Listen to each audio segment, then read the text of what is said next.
உங்களை ஆசீர்வதிக்கிறேன். கர்த்தர் நல்லவர், அவருடைய கிருபை என்றும் உள்ளது. ஆமென். என்னோடு கூட ஜூம்லையும் இன்ஃபேக்ட் கர்த்தருடைய கிருபையினால் ஃபேஸ்புக்லேயும் இணைந்திருக்கிற ஒவ்வொருவரையும் கர்த்தர் அளவில்லாமல் ஆசீர்வதிப்பாராக. இந்த நாட்கள்லேருந்து ஒரு புதிய சப்ஜெக்டை நம்ம ஸ்டார்ட் பண்ணுகிறோம். த நியூ கவனன்ட் என்கிற தலைப்பில் நம்ம கர்த்தருடைய வார்த்தையை கேட்க போகிறோம். என் அன்பு தேவனுடைய பிள்ளைகளை, இந்த செய்திகள் நமக்கு ரெக்கார்ட் பண்ணப்படுகிறது. ஸோ இந்த செய்திகளை உடனே இது முடிந்த உடனே உங்களுக்கு வாட்ஸ்அப்பில் நம்முடைய குரூப்ஸில் எல்லாவற்றிலையும் இந்த செய்திகளை நான் வந்து MP3 ஆடியோவாக நான் அனுப்புவேன். ஸோ மற்றவர்களோடு கூட நீங்கள் ஷேர் பண்ணலாம். பட் அதே நேரத்தில் ஒரு வேளை இதை மிஸ் பண்ணுறீங்க அல்லது again if you want to you want to hear this messages, you can go to our YouTube channel. அதுலேயும் இது என்ன செய்யும், அப்லோட் பண்ணப்படும் நாளைக்கு காலை வேளைக்குள்ளாக. நீங்கள் அதுலேயும் என்ன செய்யலாம், பார்த்து நிச்சயமாய் ஆசீர்வாதம் பெறலாம். ஹல்லேலூயா. ஸோ இன்றைக்கு இந்த சப்ஜெக்டை த நியூ கவனன்ட் என்கிற தலைப்பில் நம்ம ஆரம்பிக்கிறோம். ஆனால் என்றைக்கு இதை வந்து நாம் கம்ப்ளீட் பண்ண போகிறோம் என்று தெரியவில்லை. ஆனால் என்னை பொறுத்தளவில் குறைந்தது ஒரு 20 நாட்கள் ஆகிலும் நாம் இதை கற்றுக்கொள்ள போகிறோம். It's a vast subject. குறிப்பாக நான் நினைக்கிறேன் பல நாட்களாகவே இந்த பாடத்தை அல்லது இந்த சப்ஜெக்டை எடுக்க வேண்டும் என்பது என்னுடைய ஆசை. Because it is one of my favourite subject. Favourite அப்படின்னு சொல்கிறத காட்டிலும் இதில் நிறைய விஷயங்கள் ஆவியானவர் எனக்கு கற்றுக் கொடுத்துருக்கிறார். குறிப்பாக இந்த காலங்களிலே, குறிப்பாக பர்ஃபெக்டான டைமிங் நான் நினைக்கிறேன்.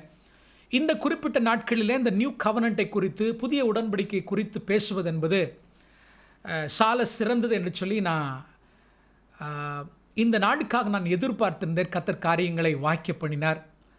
ஸோ நிச்சயமாக இந்த நாட்கள் உங்களுக்கு மிகவும் ஆசீர்வாதமாக இருக்கும் என்று நம்புகிறேன். ஆனால் இன்ட்ரோடக்ஷனாக சில விஷயங்களை அல்லது ஆலோசனைகளாய் நான் சொல்ல வேண்டியது என்னவென்றால், முதல் நாள் தொடங்கி ஒவ்வொரு நாளும் நான் கற்றுக் கொடுக்கக்கூடிய பாடத்தை நீங்கள் என்ன செய்ய வேண்டும், கற்றுக்கொள்ள வேண்டும். So this is a Bible study. இது ஒரு வேத பாட வகுப்பு. இது வந்து மெசேஜ், பிரசங்கம் அல்ல. ஆகவே இது ஒரு சீரியஸ் ஆஃப் ஸ்டடீஸ். தொடர்ச்சியாக நாம் கற்றுக்கொள்கிறதுனால ஒவ்வொரு நாள் நான் கொடுக்கக்கூடிய தேவ செய்தியும் இதற்கு முன்பதாக நான் பேசக்கூடிய ஒவ்வொரு செய்தியோடு தொடர்புடையதாக இருக்கிறதுனால, because it is every sermon or every teaching which I am going to teach is connected to each other. ஒன்றோடு ஒன்று இணைந்தபடினால நீங்கள் ஒரு செஷனை நீங்கள் மிஸ் பண்ணால் கூட லிங்கை நீங்கள் மிஸ் பண்ணுறதுக்கு வாய்ப்பு இருக்குது.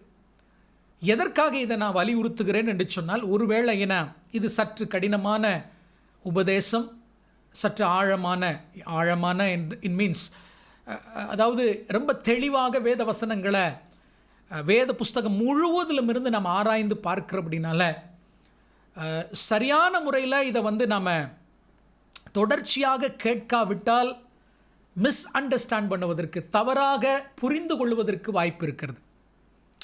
அதனால் இன்னையிலிருந்து தொடர்ச்சியாக இதை கவனிக்கும்படி உங்கள் அன்பாய் நான் கேட்டுக்கொள்கிறேன். விசேஷமாக என்னென்ன தலைப்புகள் எல்லாவற்றிலும் நாம் கற்றுக்கொள்ளப் போகிறோம்.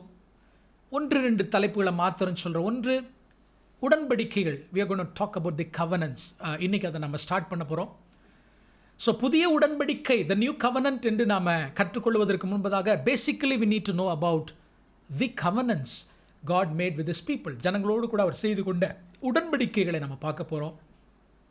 ஏன்னா அந்த உடன்படிக்கைகளிலே புதிய உடன்படிக்கை என்பது ஒரு உடன்படிக்கை. பின்பு நியாயப்பிரமாணத்தை குறித்து சில விஷயங்களை கற்றுக்கொள்ளப் போகிறோம். கிருபையை குறித்து கற்றுக்கொள்ளப் போகிறோம். Is it a law versus grace or is it law and grace? கிருபைக்கும் நியாயப்பிரமாணத்துக்கும் இடையில் இருக்கக்கூடிய போட்டியா, அல்லது கிருபையும் நியாயப்பிரமாணமும் ரெண்டும் ஒன்றும் இணைந்ததா? ஆண்டவராக இயேசு கிறிஸ்து நியாயப்பிரமாணங்களை போதித்திருக்கிறாரா? அப்போஸ்தலனாகிய பவுல் நியாயப்பிரமாணத்தை போதிக்கிறாரா? அவர்களுடைய கருத்து இதில் என்ன? புதிய உடன்படிக்கைக்குள்ளே இருக்கக்கூடிய நன்மைகள் என்ன, ஆசீர்வாதங்கள் என்ன? இப்படி பல தலைப்புகளை நம்ம என்ன செய்ய போகிறோம், பார்க்க போகிறோம். குறிப்பாக இந்த கடைசி நாட்களில் ஜனங்களை, திருச்சபைகளை வஞ்சிக்கக்கூடிய ஒரு வகையான உபதேசம், மிகைப்படுத்தப்பட்ட கிருபையினுடைய உபதேசம். அது மாத்திரமல்ல, செழிப்பின் உபதேசங்களுக்கு தக்க பதிலையும் இந்த செய்திகள் மூலமாக கொடுக்க வேண்டும் என்று இருக்கிறேன். But it's going to be a long journey. So தயவுசெய்து ஏதோ ஒரு செய்தியை மாத்திரம் கேட்டுவிட்டு இதுதான் அப்படின்னு நினைத்து விடக்கூடாது. என்னோடு கூட பிரயாணப்படுகிற நீங்கள் ஒவ்வொரு நாளும் இந்த செய்தியை கேட்க வேண்டும், அதுதான் என்னுடைய வாஞ்சை. ஸோ ஒருவேளை இன்கேஸ் உங்களுடைய சூழ்நிலைகள்னால் நீங்கள் மிஸ் பண்ணிங்கன்னா, இட்ஸ் ஆல்வேஸ் இந்த யூடியூப்பில் இருக்கும். பாஸ்டர் ஜான் ரூபன் என்று அடித்தீர்கள் என்று சொன்னால் உங்களுக்கு யூடியூப் சேனலில் என்ன செய்யலாம், நீங்கள் பார்க்கலாம். ஸோ கர்த்தர் நிச்சயமாக எங்களோடு பேசுவார். உடைய மனக்கண்களை கர்த்தர் திறப்பார். கர்த்தர் பெரிய காரியங்களை செய்யட்டும். பொதுவாக ஒரு செய்தியையோ அல்லது ஒரு ஸ்டடியோ நான் எடுக்கிற பட்சத்தில் ஒரு குறிப்பிட்ட டெக்ஸ்டையோ அல்லது ஒரு குறிப்பிட்ட பேசேஜ், ஒரு குறிப்பிட்ட வசனத்தை வைத்து என்றைக்குமே நான் பேச மாட்டேன். ஒரு டாக்டரினையோ அல்லது ஒரு உபதேசத்தையோ ஒரு குறிப்பிட்ட வசனத்தை கொண்டு நான் என்றைக்குமே பேசினது கிடையாது. ஒரு விஷயத்தை நான் பேச வேண்டும் என்று சொன்னால் ஆதியாகமம் முதல் வெளிப்படுத்தல் வரைக்கும் இருக்கக்கூடிய எல்லா புஸ்தகங்களையும் ஆராய்ந்து அறிந்து தான் எந்த ஒரு உபதேசத்தையும் இதுவரை நான் பேசியிருக்கிறேன். Hallelujah. So even as we go through this particular subject of the new covenant, புதிய உடன்படிக்கை என்கிற தலைப்பில் நீங்களும் நானும் கற்றுக்கொள்ளக்கூடிய இந்த பாடத்திலேயும் வேத புஸ்தகம் முழுவதிலிருந்து நாம் என்ன செய்ய போகிறோம், கற்றுக்கொள்ள போகிறோம். நாட் பர்டிகுலர்லி நியூ டெஸ்டமெண்ட்டோ, ஒரு கலாத்தியரில் இருக்கக்கூடிய வசனமோ அல்லது எபிரேயருக்கிற நிருபத்தில் இருக்கக்கூடிய வசனத்தையோ அல்லது ரோமரில் இருக்கக்கூடிய வசனத்தையோ மாத்திரம் எடுத்துக்கொள்ளாமல் எல்லா வசனங்களும் முழு வேத புஸ்தகத்திலிருந்து என்ன செய்ய போகிறோம், நாம் கற்றுக்கொள்ள போகிறோம். மேபி இன்றைக்கி நான் இன்ட்ரடக்ஷனுக்கு அதிக நேரம் எடுத்துக்கொண்டாலும் நிச்சயமாக என்னோடு கூட நீங்கள் ஒத்துழைப்பு கொடுப்பீங்க. Share it with others. இந்த செய்தி மற்றவர்களுக்கு சென்று சேரட்டும். வஞ்சிக்கப்பட்டிருக்கிற ஜனங்களுடைய மனக்கண்களை கர்த்தர் என்ன செய்யட்டும், திறக்கட்டும். ஆமென். சரியான பாதைக்கு ஜனங்கள் என்ன செய்யட்டும், வரட்டும். நிச்சயமாய் கர்த்தர் இந்த செய்திகள் மூலமாக ஒரு பெரிய மாற்றங்களை உங்களுக்குள்ளும் உங்களுடைய குடும்பங்களுக்குள்ளும் உங்கள் மூலமாய் மற்றவருடைய வாழ்க்கைக்குள்ளும் கர்த்தர் கொண்டு வருவார் என்று விசுவாசித்து நாம் இதை ஆரம்பிப்போம். ஹல்லேலூயா. இன்றைக்கு நாம் பார்க்க போகிற தலைப்பு த கவனன்ஸ், உடன்படிக்கைகள் அப்படின்ற தலைப்பில் நம்ம பார்க்க போகிறோம்.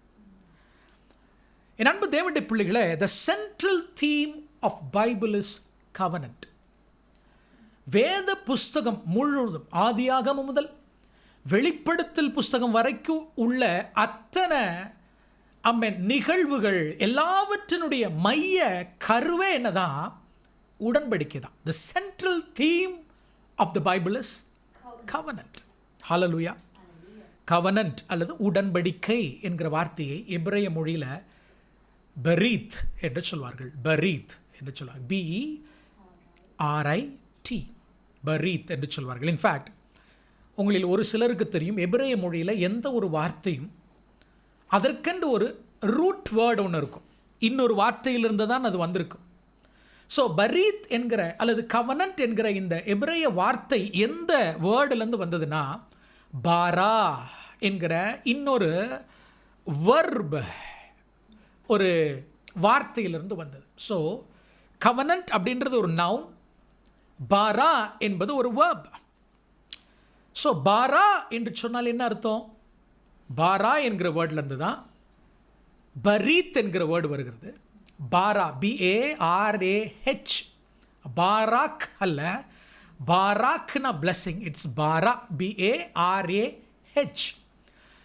பாரானா டு செலக்ட் த பெஸ்ட்னு அர்த்தம். To select the best.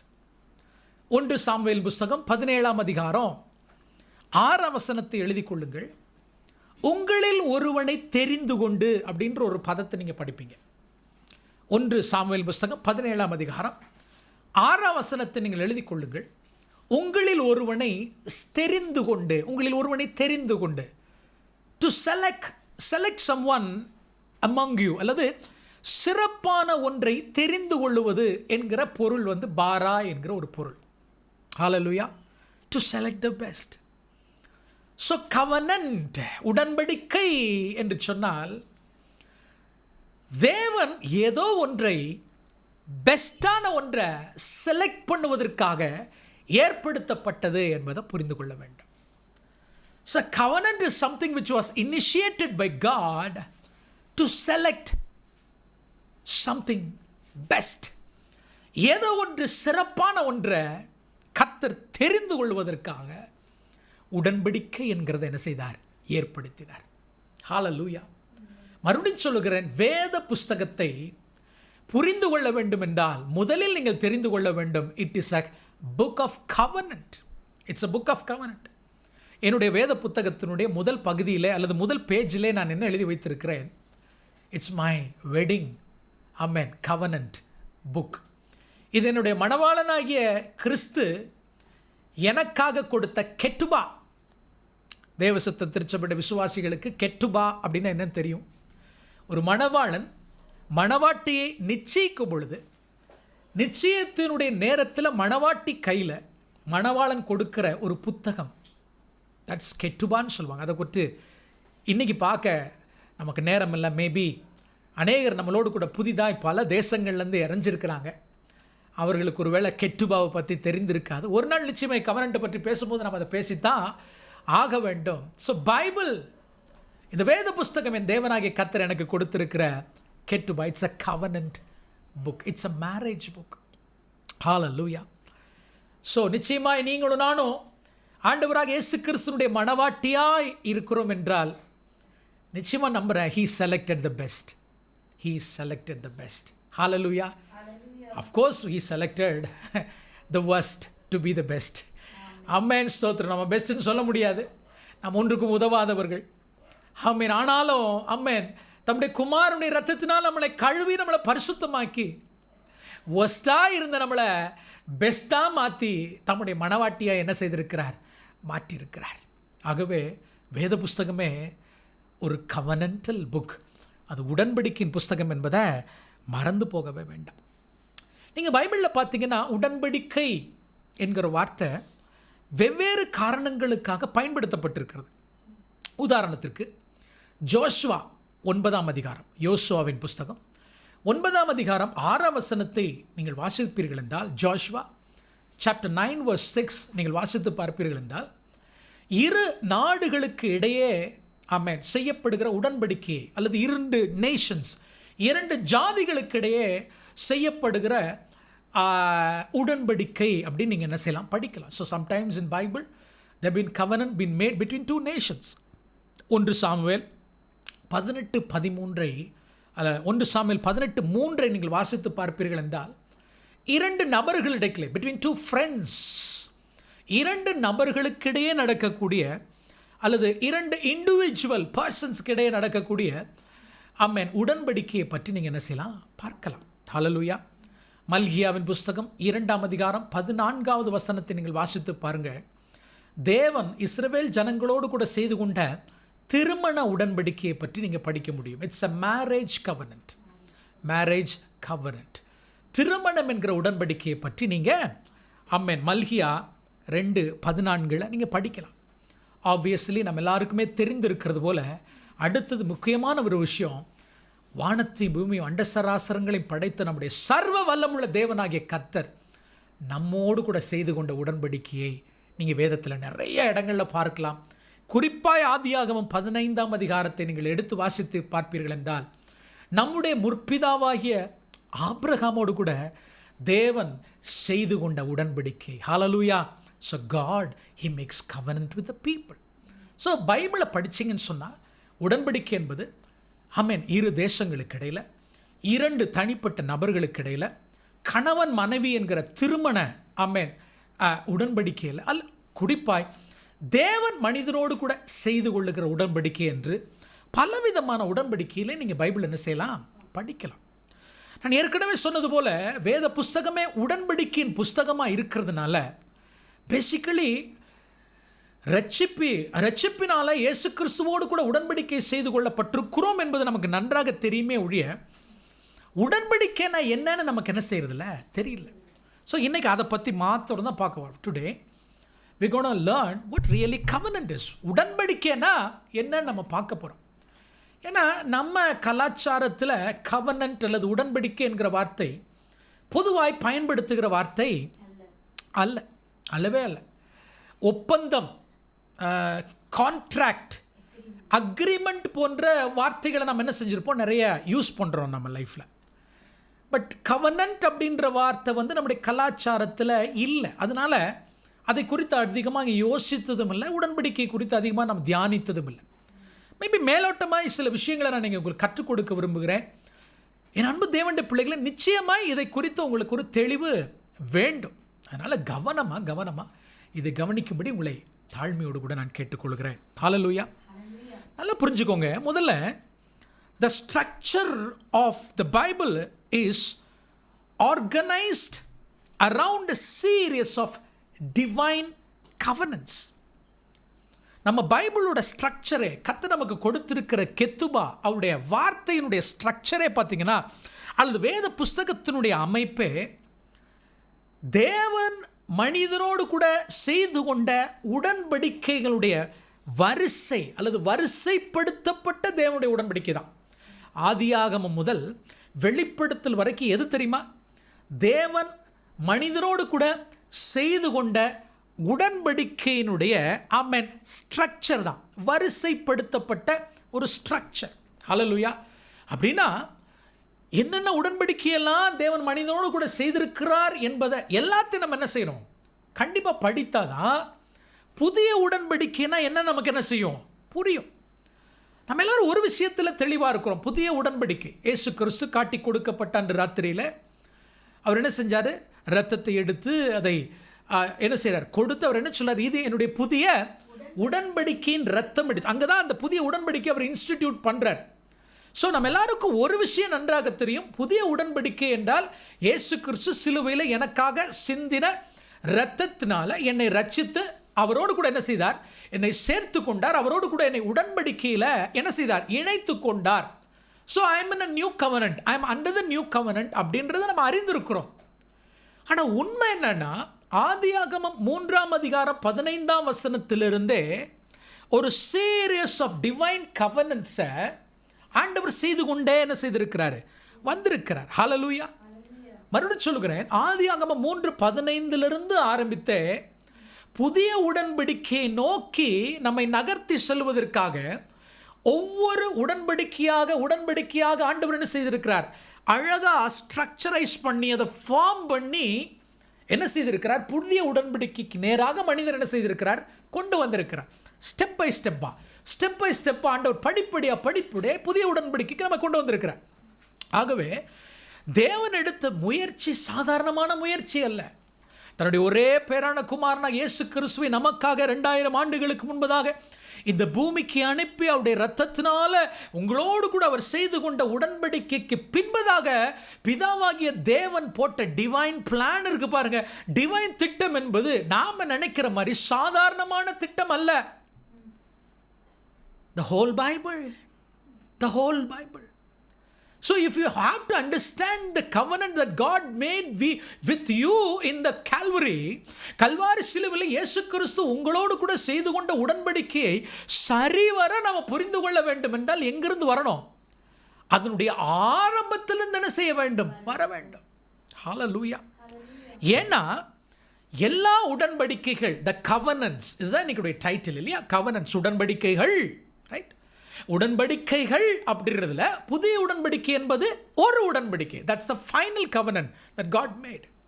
அப்படின்னு என்ன அர்த்தம்னா, மற்ற உடன்படிக்கைகள் எல்லாமே பார்த்தீங்கன்னா தேவன் மனிதனோடு கொண்டுள்ள உறவை உடன்படிக்கைகள் வெளிப்படுத்துகின்றன, உடன்படிக்கைகள் விளக்குகின்றன. Right? Not only the new covenant. சிலுவையில் இயேசு கிறிஸ்து செய்த உடன்படிக்கை மாத்திரம் கிடையாது. வருகிற நாட்களில் ஒவ்வொரு உடன்படிக்கையும் தனித்தனியாக படிக்க போகிறோம். ஏதேனில் செய்து கொண்ட உடன்படிக்கை, ஆதாமோடு செய்து கொண்ட உடன்படிக்கை, நோவாவோடு கூட செய்து கொண்ட உடன்படிக்கை, அப்ரஹாமிக் கவனன்ட், தென் இஸ்ரவேல் ஜனங்களோடு கூட சீனாய் மலையில் மொசைக் கவனன்ட் என்று சொல்லுவோம், தென் தாவீதோடு கூட செய்து கொண்ட உடன்படிக்கை, புதிய உடன்படிக்கை. ஒவ்வொரு உடன்படிக்கையும் நீங்களும் நானும் அறிந்து கொள்ள வேண்டிய இன்றியமையாத சத்தியங்கள். ஏன்னா ஒவ்வொரு உடன்படிக்கையும் எதைத்தான் நமக்கு வெளிப்படுத்துகிறது என்றால், தேவனாகிய கர்த்தர் மனிதர்களாகிய நம்மோடு கூட உறவு கொள்ளுவதற்காக அவர் எடுத்த முயற்சியை, என் அன்பு தேவனுடைய பிள்ளைகளை, வெளிப்படுத்தினதும் உடன்படிக்கைகள் தான், விளக்கினதும் உடன்படிக்கை தான். The covenants are there to reveal and to describe God's heart, to have the to have the relationship with the human beings. நம்ம ஏன் இதை படிக்கணும்? இதை படிச்சு என்ன பிரயோஜனம் கேட்டீங்கன்னா, அப்பாவோட உள்ளத்தை இன்னும் அதிகமா அறிய முடியும், இன்னும் அதிகமா அறிய முடியும். ஹல்லேலூயா. எந்த அளவுக்கு அவர் நம்மோடு கூட உறவு கொள்ள அவர் துடிக்கிறாரு, எந்த அளவாக உங்களை என்னை நேசிக்கிறாரு. ஏன் ஆமென் ஸ்தோத்திரம். ஆதியாகமம் 3:15 அன்றைக்கே தன்னுடைய குமாரனாகிய கிறிஸ்துவ பூமிக்கு அனுப்பி இருக்கலாம்ல. ஏன் 4000 வருஷம் எடுத்து ஆமென் இவ்வளோ பெரிய திட்டம் பண்ணி, இவ்வளோ பெரிய பிளான் பண்ணி ஆமென் ஸ்தோத்திரம் தன்னுடைய குமாரனை 2000 ஆண்டுகளுக்கு முன்பதாக சிலுவையில் மறிக்க கொடுக்கிறாருன்னா, it's a mega plan, it's a big plan. என் அன்பு தேவனுடைய பிள்ளைகளை நல்லா புரிந்துக்கோங்க. இதை பின்னாடி பார்க்க போகிறானாலும் இப்போவே நான் ஒரு விஷயத்தை சொல்கிறேன். நம்ம எல்லாரும் இந்த நாட்களில் ஒரு தவறான ஒரு விஷயத்தை புரிந்து வைத்து கொண்டிருக்கிறோம். இன்ஃபேக்ட் கற்றுக்கொள்ள கொடுக்கப்பட்டிருக்கிறோம். என்ன தெரியுமா? புதிய உடன்படிக்கை என்றால் புதிய ஏற்பாடு, பழைய உடன்படிக்கை என்றால் பழைய ஏற்பாடு. எப்படியா? புதிய உடன்படிக்கை, புதிய ஏற்பாடு என்றால் என்ன அர்த்தமா? புதிய உடன்படிக்கையா? பழைய உடன்படிக்கை என்றால் எதுவா? பழைய ஏற்பாடு. அல்லது பழைய ஏற்பாடு என்றால் பழைய உடன்படிக்கை என்று நமக்கு கற்றுக் கொடுத்து விட்டார்கள். No, that's rubbish. ஹல்லேலூயா. என் அன்பு தேவனுடைய பிள்ளைகள், இல்லவே இல்லை, இல்லவே இல்லை. That's not the way. புதிய உடன்படிக்கை ஆமென் அந்த பிளானை கர்த்தர் எங்க ஸ்டார்ட் பண்றாரு? ஆதியாகமம் 3:15. we need to read the whole Bible to understand the new covenant. புதிய உடன்படிக்கையை பற்றியே நீங்கள் கற்றுக்கொள்ள வேண்டும் என்றாலும் நீங்கள் எங்கிருந்து ஆரம்பிக்க வேண்டும்? ஆதியாகமம் 3:15 நீங்கள் என்ன செய்யணும்? ஸ்டார்ட் பண்ண வேண்டும். ஹல்லேலூயா. ஆமென். ஸோ ஏன் நாம் உடன்படிக்கை குறித்து பார்க்க போகிறோம்? It is going to reveal and it is going to explain or it is going to describe the love of God for you. தேவனுடைய அன்பு உங்களுக்கு என்ன செய்ய போகிறது? வெளிப்படுத்த போகிறது. ஒரு ஆமென் சொல்லுங்க பார்க்கலாம். தேவனுடைய வாக்கு தத்தங்கள் என்ன செய்ய போகிறது? இந்த புதிய உடன்படிக்கை நமக்கு கற்றுக் கொடுக்க போகிறது. நிறைய வாக்கு தத்தங்களை நாம் கற்றுக்கொள்ள போகிறோம். தேவனிடத்திலிருந்து ஆசீர்வாதங்களை நாம் பெற்றுக்கொள்ள வேண்டும் என்றால் ஆமென் உடன்படிக்கையில் ஆமென் தேவன் நமக்கு கொடுத்திருக்கிற கற்பனைகள் என்ன, கட்டளைகள் என்ன, எவைகளை நான் பின்பற்ற வேண்டும் என்பதையும் நாம் என்ன செய்ய போகிறோம்? இந்த செய்திகளிலே நாம் கற்றுக்கொள்ள போகிறோம். ஹல்லேலூயா. The conditions we need to meet, amen, to receive the blessings of God. So உடன்படிக்கை குறித்து நம்ம படிக்கும் பொழுது அவைகளை நாம் என்ன செய்ய போகிறோம்? கற்றுக்கொள்ள போகிறோம். ஹல்லேலூயா. ஆமென். என் அன்பு தேவனுடைய பிள்ளைகளே, குறிப்பாய் தேவன் அவருடைய உள்ளத்தில் உங்களை குறித்தும் என்னை குறித்தும் அவர் வைத்திருக்கிற திட்டங்களை, அவர் வைத்திருக்கிற தீர்மானங்களை நீங்களும் நானும் அடைவதற்கு நம்மை உருவாக்குகிற ஆமென் தேவனுடைய திட்டங்கள், அதாவது உங்களை அவருடைய திட்டத்திற்கென்று உருவாக்கக்கூடிய அந்த பிளான்ஸ் அண்ட் பர்பஸ் எங்கே அடங்கியிருக்குன்னா இந்த உடன்படிக்கைக்குள்ள என்ன செஞ்சிருக்கு?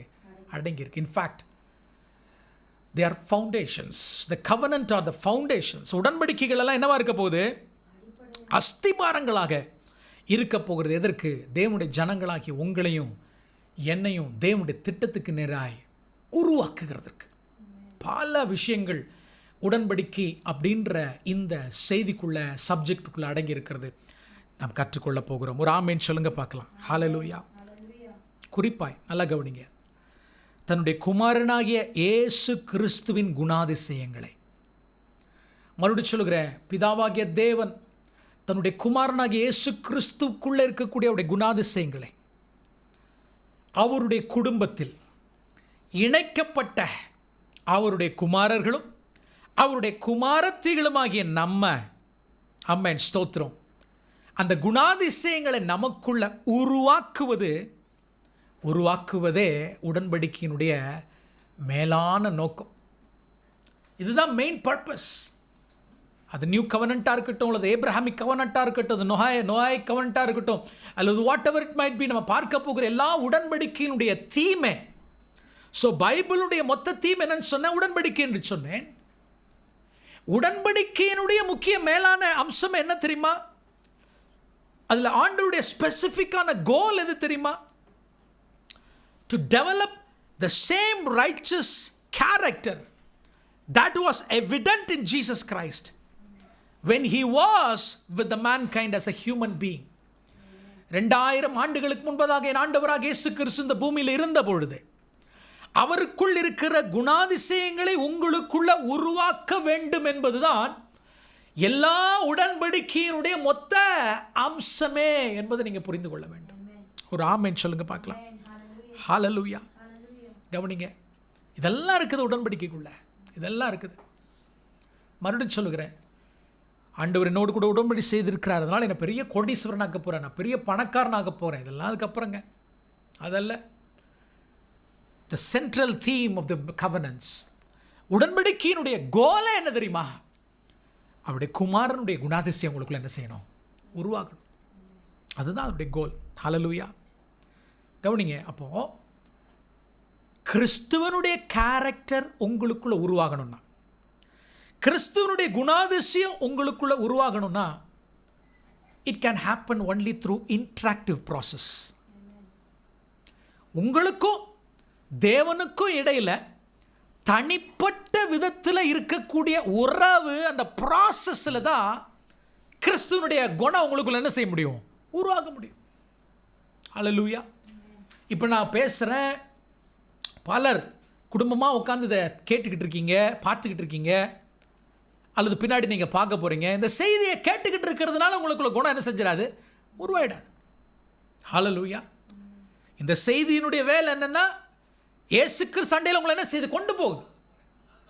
இது என்ன செய்யுது? ஆண்டவர்கிட்ட உங்களை என்ன செய்து வழி நடத்துகிறது. அவ்வளோதான்.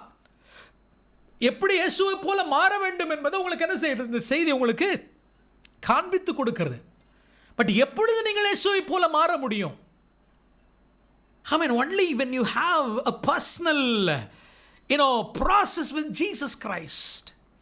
Hallelujah. இண்டிவிஜுவலா தேவனுக்கும் உங்களுக்கும் இடையில நடக்கக்கூடிய ஒரு நிகழ்வு, ஒரு ப்ராசஸ். ஆமென். உங்களுக்கும் பரிசுத்த ஆவியானவருக்கு இடையில நடக்கக்கூடிய ஒரு ஒரு இன்டராக்ஷன், ஒரு ப்ராசஸ். இதுதான் கிறிஸ்துவ போல உங்களை என்ன செய்யும்? மாற்றும். ஆமென். அப்படி உங்களையும் கிறிஸ்துவையும் நெருக்குகிறது, அல்லது உங்களை கிறிஸ்துவினிடத்தில் அல்லது பிதாவாகிய தேவனிடத்தில் கொண்டு வரக்கூடியதான் உடன்படிக்கை. ஹalleluya. ஆமென். அப்போ ஒரு மனுஷன் தேவனோடு இணைக்கப்படணும் அப்படின்னா அதுக்கு ஒரே வழி என்ன தெரியுமா? உடன்படிக்கை. It is only through covenant. மறுபடியும் சொல்றேன், it is only through covenant man can come to God. அதனால தான் ஆண்டவர் உடன்படிக்கை என்கிற விஷயத்தை என்ன செஞ்சார்? அவர் சூஸ் பண்ணார். ஹalleluya. எப்ப இருந்து? ஆரம்பத்திலிருந்து. இன்ஃபால் உலக தோற்றத்திற்கு முன்பு இருந்தே அவருடைய பிளான் அதுதான். அதனால தான் ஆதியாகமம் 3:15 மனுஷன் பாவம் செய்து ஏதேனை விட்டு வெளியே துரத்தப்பட்ட உடனே ஆண்டவர் முதல்ல என்னை விட்டு வெகு தூரம் போன மனுஷனை என்கிட்ட கொண்டு வரணும்னா ஒரே வழி covenant. So it is only through covenant man can come back to God. அப்போ நீங்களும் என் அன்பு சகோதரி இதை கேட்டுக்கொண்டிருக்கிற என் அன்பு வாலிப தம்பி தங்கச்சி, என் ஆண்டவர்கிட்ட நீங்கள் எப்படி தான் வந்தீங்க தெரியுமா? ஏதோ ஒரு பிரசங்கத்தை கேட்டதுனால வரல, உங்கள் அப்பா அம்மா கிறிஸ்தவங்களாக இருக்கிறதுனால நீங்கள் வரல. ஹalleluya. ஒரு சர்ச்சுக்கு போனதுனால நீங்கள் என்ன செய்யலை? ஆமென், வந்து விடலை. அப்பாட்ட நீங்கள் எப்படி வந்தீங்க தெரியுமா? அவரோடு கூட எப்படி இணைக்கப்பட்டீங்க தெரியுமா? It is by his covenant. ஒருவேளை இதுவரைக்கும் உடன்படிக்கைன்னா என்னன்னு தெரியாமல் இருக்கலாம். தெரியாமையே அவரோடு கூட உடன்படிக்கைக்குள்ளே நம்ம என்ன செய்கிறோம்? இருக்கிறோம். ஹalleluya. கவலைப்படாதீங்க, வேணும் கூட லேர்ன், நம்ம அதை கற்றுக்கொள்ள போகிறோம். It's going to be interesting journey. ஹalleluya. நிச்சயமாய் நீங்கள் உண்மையில் ஆண்டவருக்கு நன்றி சொல்லுங்கள். ஆண்டவரே, வேற எந்த விதத்தில் இல்லைப்பா, உடன்படிக்கையினால உம்மோடு கூட என்ன செய்தீங்க? என்னை இணைச்சிக்கிட்டீங்களே அன்று சொல்லி ஆண்டவருக்கு நீங்கள் என்ன செய்ய போகிறீங்க? நன்றி சொல்ல போகிறீங்க. ஹalleluya. The creator of heaven and earth, he made covenant with Abraham, Isaac and Jacob. ஆபிரகாமோடு, ஈசாக்கோடு யாக்கோபோடு தேவன் உடன்படிக்கை பண்ணார். என்ன செஞ்சார் தெரியுமா? தன்னோடு கூட அவர்களை சேர்த்து கொள்றதுக்கு உடன்படிக்கையின் மூலமாக தான் சேர்த்து கொண்டார். ஆபிரகாம் ஒரு புறஜாதி மனுஷன், கல்தேய பட்டணத்தை சேர்ந்தவன். Is from Babylon. Is not a zoo. அவன் ஒரு யூதன் அல்ல. He was not a Jew, not at all. அப்படிப்பட்ட ஒரு அந்நியனை ஆண்டவர் என்ன செஞ்சார்? உடன்படிக்கையின் வாயிலாக யூதனாய் மாற்றினார். ஹல்லேலூயா. ஈசாக்கோடு தேவன் உடன்படிக்கை பண்ணி, ஆபிரகாமுக்கு பிறந்ததுனால ஈசாக்கு உடன்படிக்கையினுடைய பிள்ளை அப்படின்றது ஒரு பக்கம் இருந்தாலும், ஆமென், ஈசாக்கோடு தேவன் உடன்படிக்கை செய்தார். உன் தகப்பனாகிய ஆபிரகாமோடு கூட பேசின தேவனாகிய கர்த்தர் நானே என்று சொல்லி பர்சனலா God spoke with Isaac. So உடன்படிக்கையின் மூலமாக ஈசாக்கோடு தேவன் என்ன செஞ்சார்? இணைந்தார், அல்லது தன்னோடு ஈசாக்கை இணைத்தார். பின்பு யாக்கோபையும் தன்னோடு கூட உடன்படிக்கையின் வாயிலாக இணைத்தார். ஸோ இந்த 3 பேரையும் தேவன் த்ரூ கவனன்ட் அவரோடு இணைத்தார். தென் இஸ்ரவேலை கர்த்தர் இணைக்கிறார். Only through covenant you can be added into the family of God, or you can have relationship with God. அப்போ தேவனோடு சரியான உறவை உடையவனுக்கு முதல்ல உடன்படிக்கைனா என்னன்னு தெரியணும். இப்போ என்னுடைய மனைவி சிஸ்டர் சிந்தியா என்னுடைய மனைவின்னு என்னைக்கு ஆனாங்க? when we made the covenant together. Hallelujah.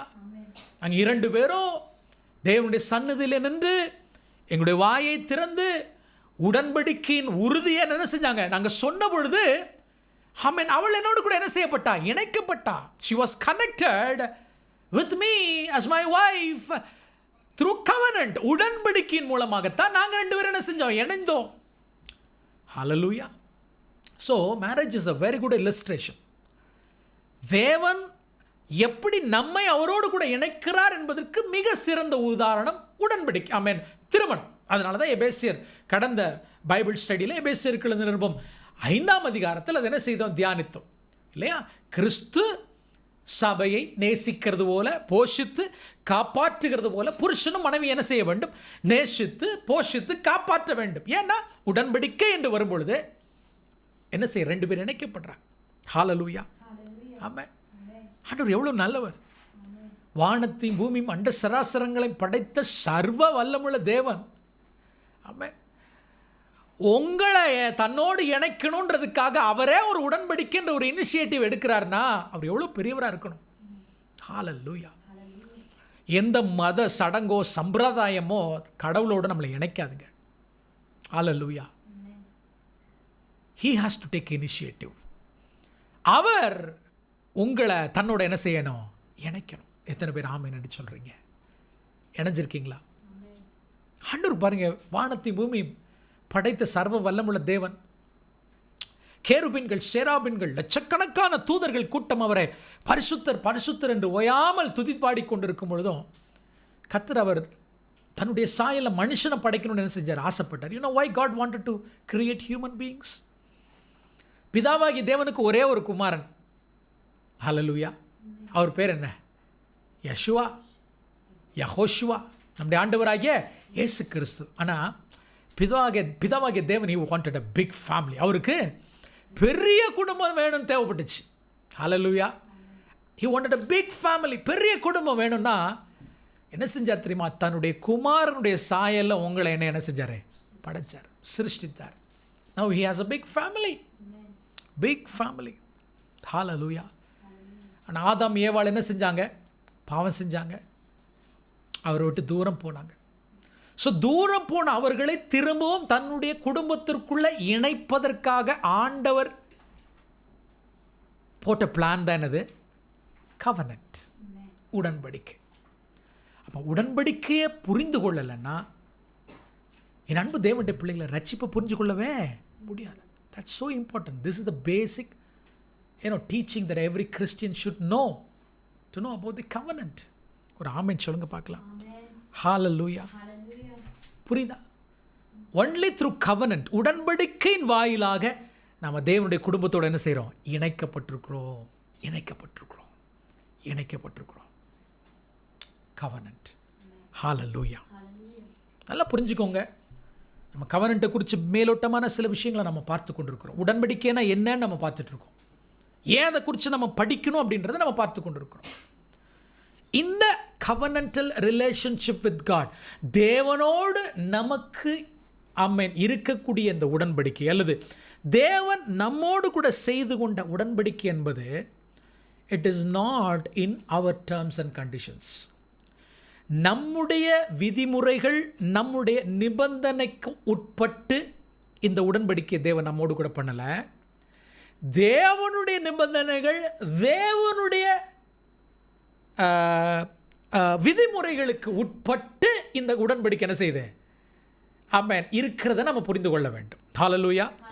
So the relationship, the covenant relationship of God with us is not in our terms and conditions. Hallelujah. So உடன்படிக்கைன்றது அதை நீங்கள் என்ன செய்யணும்? புரிந்து கொள்ள வேண்டும். Hallelujah. ஆமென். ஆண்டவர் உங்களோடு பேசுகிறாரா? சரி. 2 வாரங்களுக்கு முன்பு தான் ஞாயிற்றுக்கிழமை the covenant of grace அப்படின்ற தலைப்பில் நான் பேசியிருப்பேன். ஸோ அதை குறித்து ஒரு 2 நிமிஷங்கள் நாம் சொல்லிவிட்டு நம்ம சப்ஜெக்ட் நம்ம போவோம். அஃப்கோர்ஸ் இன்றைக்கி நேரம் பறந்துருச்சு. ஹல்லேலூயா. covenant of grace. அப்போ நான் சொல்லும்போது ஒரு விஷயம் சொன்னேன். வேதத்தில் தேவன் மனிதனோடு கூட செய்து கொண்ட எல்லா உடன்படிக்கையும் கிருபையையும் அன்பையும் அடிப்படையாக கொண்ட உடன்படிக்கை தான். பல நேரங்கள் நாம் நினைக்கிறோம், சிலுவையில் இயேசப்பா நமக்காக மரித்ததுனால புதிய உடன்படிக்கை மட்டுமே கிருபையை அடிப்படையாக கொண்ட உடன்படிக்கை என்றும், ஆதாமோடு கூட அல்லது நோவாவோடு கூட அல்லது மோசேயோடு கூட ஆபிரகாமோடு கூட தாவீதோடு கூட தேவன் செய்து கொண்ட உடன்படிக்கை அத்தனையும் கிரியையையும் நியாயப்பிரமாணத்தையும் அடிப்படையாக கொண்ட உடன்படிக்கை என்கிற ஒரு தவறான கருத்து இன்றைக்கி ஜனங்கள் நடுவில் இருக்குது. நோ, நான் அன்றைக்கு சொன்னதை திரும்ப நான் சொல்லுகிறேன். மேபி அதை கேட்காதவர்களுக்கு இதை புரிய வைப்பதற்காக சொல்லுகிறேன். உண்மையாகவே பைபிளை நீங்கள் 2ஆக பிரிக்கணும்னு ஆசைப்பட்டா பழைய ஏற்பாடு புதிய ஏற்பாடுன்னு பிரிக்கக்கூடாது. ஸோ அது நம்முடைய வசதிக்காக பைபிளை சாப்டர் வைஸாக புக் வைஸாக பிரித்தவர்கள் நம்முடைய முற்பிதாக்கள் அல்லது என்ன சொல்லலாம், முதல் 2ஆம் 3ஆம் நூற்றாண்டுகளில் இருந்த வேத சர்ச் ஃபாதர்ஸ் என்று சொல்லுவார்கள். ஆனால் உண்மையாக பைபிள் அப்படி பிரிக்கக்கூடாது. பைபிளை சத்தியத்தினுடைய அடிப்படையில் நீங்கள் பிரிச்சிங்க அப்படின்னா ஆதியாகமம் 1:1 3:14 வரைக்கும், அதாவது மனிதன் பாவம் செய்வதற்கு முன்பதாக தேவன் மனிதனோடு கூட செய்து கொண்ட உடன்படிக்கை, ஆதாமோடு கூட செய்த உடன்படிக்கை, இதை ஏடேனிக் கவனன்ட்னு சொல்லலாம். ஏதேனில் செய்யப்பட்ட உடன்படிக்கை. ஸோ இதை வேண்டுமென்றால் பழைய ஏற்பாடுன்னு சொல்லலாம். பாவம் செய்வதற்கு முன்பதாக, தென் பாவம் செய்ததற்கு பின்பதாக ஆதியாகமம் 3:15 ஆரம்பித்து வெளிப்படுத்தல் 22 வரைக்கும். அப்படின்னா ஆதியா 3:15 புதிய உடன்படிக்கை ஆரம்பிக்கிறது. ஸோ பைபிளை 2வது பாகமாக படிக்கிறீங்கன்னா you have to start from Genesis chapter 3 verse 15. அங்கேருந்து ஆரம்பிக்கிறோம். அங்கேருந்து நீங்கள் ஆரம்பிச்சிங்கன்னா உடன்படிக்கை என்னென்ன உடன்படிக்கைலாம் இருக்குதுன்னு பார்த்தீங்கன்னா, ஒன்று ஆதாமோடு கூட தேவன் செய்து கொண்ட உடன்படிக்கை. எங்கே 3:15 பாவம் செய்ததுக்கப்புறம். 2வது தேவன் நோவாவோடு கூட செய்து கொண்ட உடன்படிக்கை. 3வது ஆண்டவர் ஆபிரகாமோடு கூட செய்து கொண்ட உடன்படிக்கை. 4வது சீனாயில் இஸ்ரவேல் ஜனங்களோடு மோசேயின் மூலமாய் தேவன் செய்து கொண்ட சீனாய் கவனன்ட் அல்லது மொசைக் கவனன்ட். 5வது ஆண்டவர் தாவீதோடு கூட செய்து கொண்ட உடன்படிக்கை. 6வது ஆண்டவர் கிறிஸ்துவின் மூலமாக சபையோடு கூட செய்து கொண்ட 6 உடன்படிக்கைகளை நீங்கள் ஆதியாகமம் 3:15 ஆரம்பித்து வெளிப்படுத்தல் 22 வரைக்கும் வாசிக்கலாம். எனக்கு ஆவியானவர் கற்றுக் கொடுத்தது என்ன தெரியுமா? இந்த 6 உடன்படிக்கையுமே கிருபையை அடிப்படையாக கொண்ட உடன்படிக்கை. ஆமென். ஒரு கொடைன்னு அப்படி எடுத்துட்டிங்கன்னா, ஒரு அம்பர்லாம் எடுத்துட்டிங்கன்னா, ஆமென், எல்லா உடன்படிக்கைகளிலுமே கிரேஸை அடிப்படையாக கொண்டுதான், கிருபையை அடிப்படையாக கொண்டது தான். ஏன்னா சற்று நேரத்துக்கு முன்னாடி சொன்னது போல ஆண்டவரோடு கூட உறவில், அவரோடு கூட ரிலேஷன்ஷிப்பில் இணைய வேண்டும் என்றால், அல்லது கிறிஸ்துவோடு கூட பிதாவாகி தேவனோடு கூட உறவில் நுழைய வேண்டும் என்று சொன்னால், கண்டிப்பாக தேவனுடைய அன்போ கிருபையோ இல்லாமல் நுழையவே முடியாது மனுஷனால். மறுபடியும் சொல்கிறேன், கிரியையினால் என் அன்பு தேவனுடைய பிள்ளைகளை ரட்சிக்கப்படவே முடியாது. நான் அன்றைக்கி பேசும்போது அதிகமாக இந்த வேர்டை நான் யூஸ் பண்ணேன் ஞாயிற்றுக்கிழமை. கிரியையினால் தேவனை பிரியப்படுத்த முடியாதுன்னு. மேபி அது சரியான வார்த்தை அல்ல. அஃப்கோர்ஸ் கிரியையினால் ரட்சிக்கப்பட முடியாது அப்படின்ற அந்த வேர்டை நான் பயன்படுத்தியிருக்கணும். பட் தவறுதலாக நான் கிரியையினால் தேவனை பிரியப்படுத்த முடியாது என்று சொல்லிவிட்டேன். நோ, கிரியை ரொம்ப அவசியம். அதை நம்ம போக போக இதே சப்ஜெக்டில் நம்ம பார்க்க போகிறோம். ஸோ ரட்சிக்கப்பட வேண்டும் என்றால், பிதாவோடு இணைக்கப்பட வேண்டும் என்றால், அந்த உறவுக்குள்ளே நம்ம வரணும்னா, அவர் அப்பான்னு நம்ம கூப்பிடணும்னா, நோவாலிருந்து ஆரம்பித்து இன்னைக்கு இருக்கக்கூடிய நம்ம வரைக்கும் ஆண்டவருடைய அன்போ ஆண்டவருடைய கிருபையோ இல்லாமல் அவருக்குள்ள உடன்படிக்கைக்குள்ளே வரவே முடியாது. நோவாவும் தேவனுடைய கிருபையினால தான் தேவனுடைய இணைஞ்சார். ஆபிரகாமும் விசுவாசத்தினால தான் நீதிமானாக்கப்பட்டு ஆண்டவருடைய கிருபை தான் ஆமென் அவரை யூதனா என்ன செய்தது, மாற்றிட்டு. தாவீதும் ஆண்டவருடைய கிருபை தான் ஆண்டவர் தாவீதோடு உடன்படிக்கை பண்ணுகிறார். உங்களுக்கு தெரியும் எவ்வளோ பெரிய மகா பாதகத்தை செய்தவர் தாவீது. ஃபர்ஸ்ட் டிகிரி மர்டர், பிளான் பண்ணப்பட்ட கொலை என்ன செய்கிறார், தாவீது செய்தார். ஆனாலும் தாவீதோடு கூட ஆண்டவர் பேசும் பொழுது சொல்லுகிறார், ஆமென், உன்னோடு கூட என்னுடைய உடன்படிக்கை நான் உறுதிப்படுத்துவேன். I will build your house என்று சொல்லி மேசியா வந்து தாவீதனுடைய சிங்காசனத்தில் உட்கார போகிறார் என்கிற ஆமென் ஒரு நித்திய உடன்படிக்கையை தாவீதோடு கூட தேவன் செய்திருப்பார் என்றால், தாவீது ஆமென் அந்த உடன்படிக்கை it was under grace, purely under grace. இஸ்ரவேல் ஜனங்களோடு கூட சீனாய் மலையில் மாத்திரம் ஆண்டவர் செய்து கொண்ட உடன்படிக்கை எப்படிப்பட்ட உடன்படிக்கை? Absolutely grace.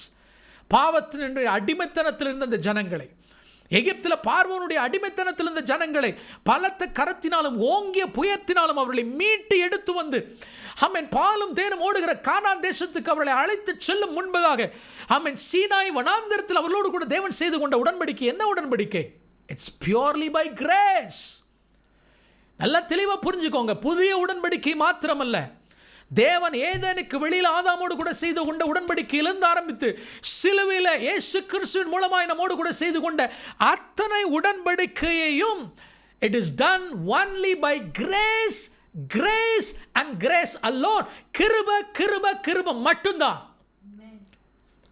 ஆகவே நான் ஆணித்தரமாக சொல்ல முடியும், பழைய ஏற்பாடும் சரி புதிய ஏற்பாடும் சரி, தேவனுடைய கிருபை ஒன்றே ஆமென் தேவனோடு நம்மளை என்ன செய்யும், இணைக்கும். ஒரு அல்லேலூயா சொல்லுங்க பார்க்கலாம். ஹல்லேலூயா. நிச்சயமாக உங்களுக்கு புரியும் என்று நினைக்கிறேன். அவருடைய கிருபை இல்லைன்னா இன்னைக்கு நம்மளாம் அப்பான்னு கூப்பிட முடியாது. அவரை நம்மோடு கூட வந்து உடன்படிக்கை செய்வதற்கு நமக்கு என்ன தகுதி இருந்துச்சு? ஹல்லேலூயா. என்ன தகுதி இருந்துச்சு?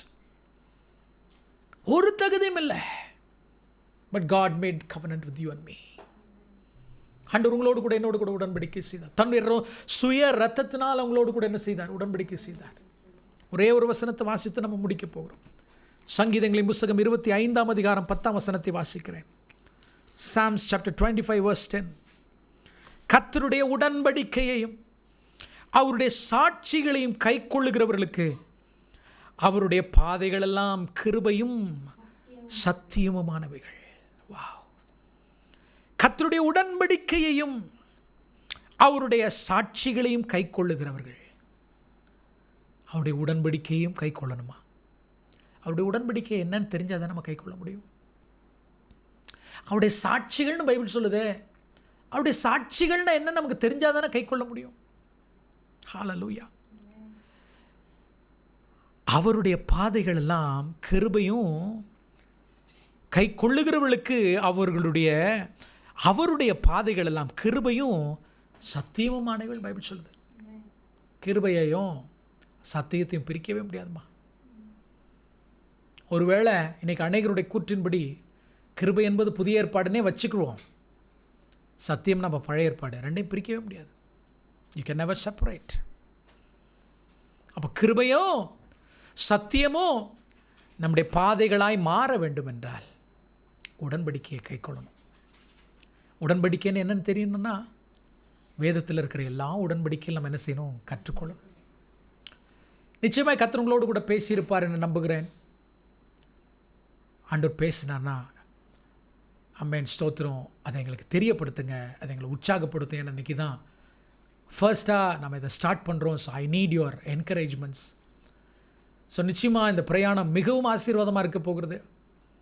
ஸோ இன்றைக்கி அடிப்படையாக உடன்படிக்கை நான் என்னன்றதை குறித்து மேலோட்டமான சில விஷயங்களை சொல்லியிருக்கிறேன். ஒவ்வொரு உடன்படிக்கையில் பார்க்க போகிறோம், நிறைய விஷயங்களை கற்றுக்கொள்ள போகிறோம். எனக்காக ஜெபம் பண்ணுங்க, கர்த்தர் பலப்படுத்தணும்.